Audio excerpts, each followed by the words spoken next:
66 million years ago, the world stood on the edge of its greatest catastrophe. Imagine a planet ruled by titans, towering dinosaurs, vast flying reptiles, and predators of the seas. A thriving, magnificent Earth. And then, in the blink of a geological eye, it was gone. The end of the Cretaceous was not just the fall of dinosaurs. It was the most dramatic turning point in the history of life. A sudden extinction wiped away nearly 3/4 of all living species. Yet this is not only a story of destruction, it is also the story of survival, of resilience, and of how an apocalypse cleared the way for the rise of mammals, birds, and eventually, us. Why should you stay with us for this journey? Because this story is our story.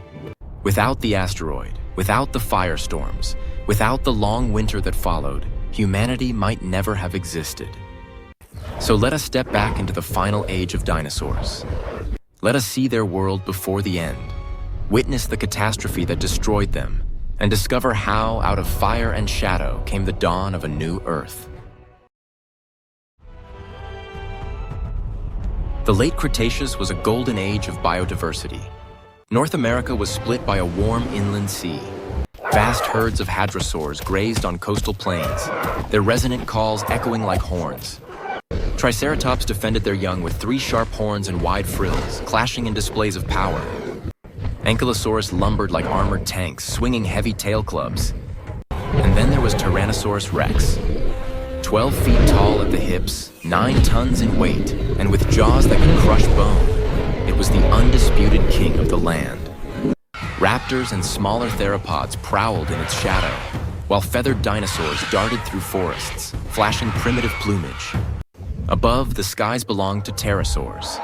The greatest of them, Quetzalcoatlus, soared on wings wider than a modern jet. In the oceans, mosasaurs, the marine lizard overlords, snapped at fish and turtles. Plesiosaurs cruised gracefully, while ammonites spiraled like living ornaments. Even in this age of giants, mammals and birds quietly thrived. Tiny furred creatures scurried for seeds and insects. Primitive birds flapped from tree to tree. They were small, overlooked, but their time was coming. It was a thriving, colorful planet. Yet all of it, every roar, every splash, every wing beat, was about to face a disaster no creature could imagine. Far above Earth, a silent traveler approached. A mountain of rock and metal, 6 miles wide, racing through space at 20 kilometers per second. Its destination, the shallow seas of what is now the Yucatan Peninsula. On Earth, life went on, unaware.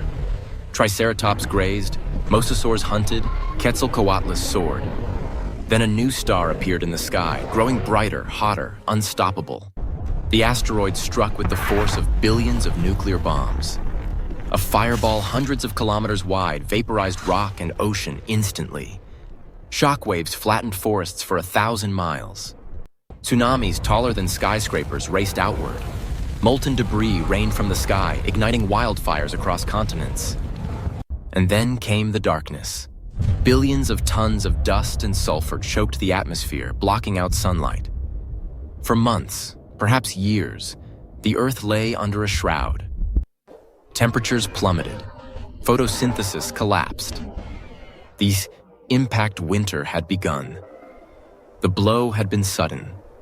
Its consequences would be slow, merciless, and global. Yet even before the asteroid, the Earth was already wounded. In India, colossal volcanic eruptions split the land, pouring out rivers of lava that stretched for hundreds of kilometers. These eruptions created the Deccan Traps, one of the largest volcanic provinces in Earth's history.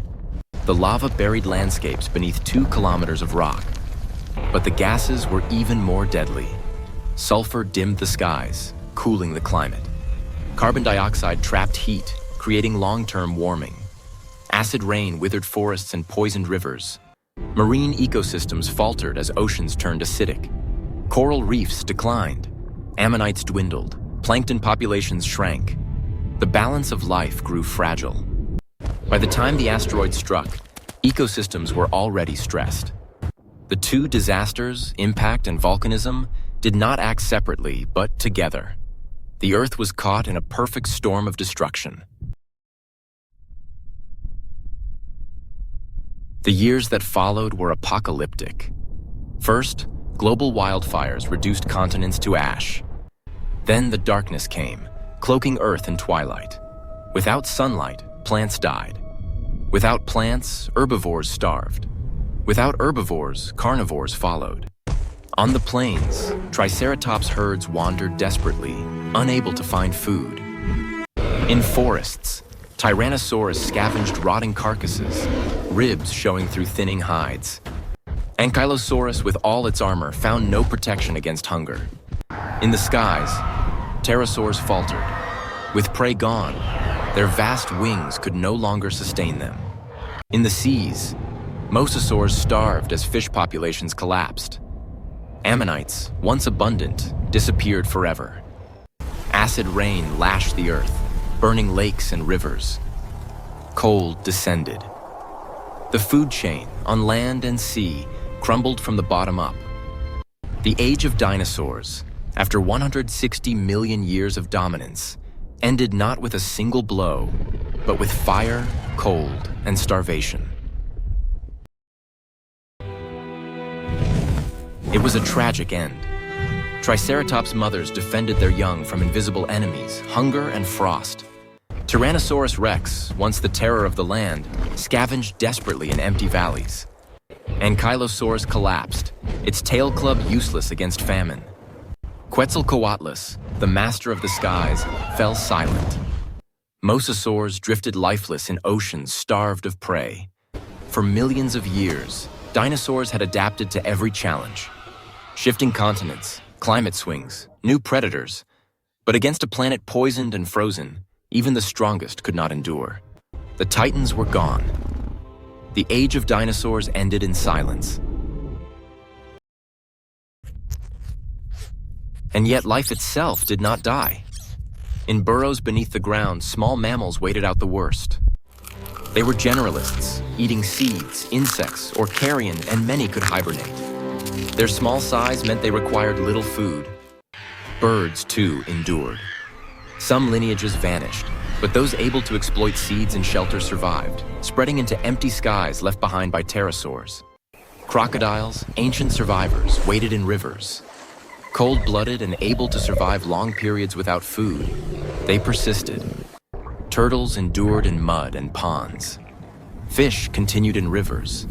Insects, endlessly adaptable, flourished. Even in the seas, sharks and deep ocean communities survived. What united the survivors was not strength, but adaptability. They could bend where giants broke, and in their survival lay the seeds of the future. When light finally returned, Earth was transformed.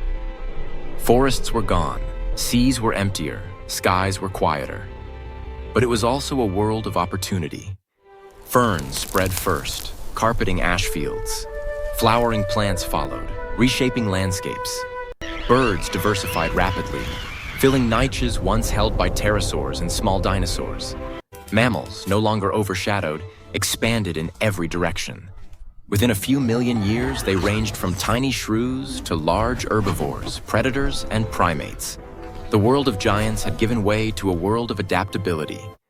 Some creatures, like crocodiles, turtles, and sharks, remained as living reminders of the ancient past. Others, like mammals and birds, carried the torch into a new age. From silence came song. From ruin came renewal. Life was thriving once more, different but vibrant. 66 million years ago, the Age of Dinosaurs ended in catastrophe. Yet from that destruction came creation. The fall of the dinosaurs opened the path for mammals, for birds, and eventually, for us. If the asteroid had missed, dinosaurs might still rule. Mammals might never have risen. Humanity might never have existed. Our very presence is the result of chance, chaos, and survival. The story of the dinosaurs is a story of fragility. but also of resilience. It reminds us how quickly the world can change and how precious survival is. When you see a bird in flight, you are watching a living dinosaur, a descendant of those who endured. And when you look in the mirror, remember that your own story begins with their end. From fire and shadow came a second chance, and that chance is us.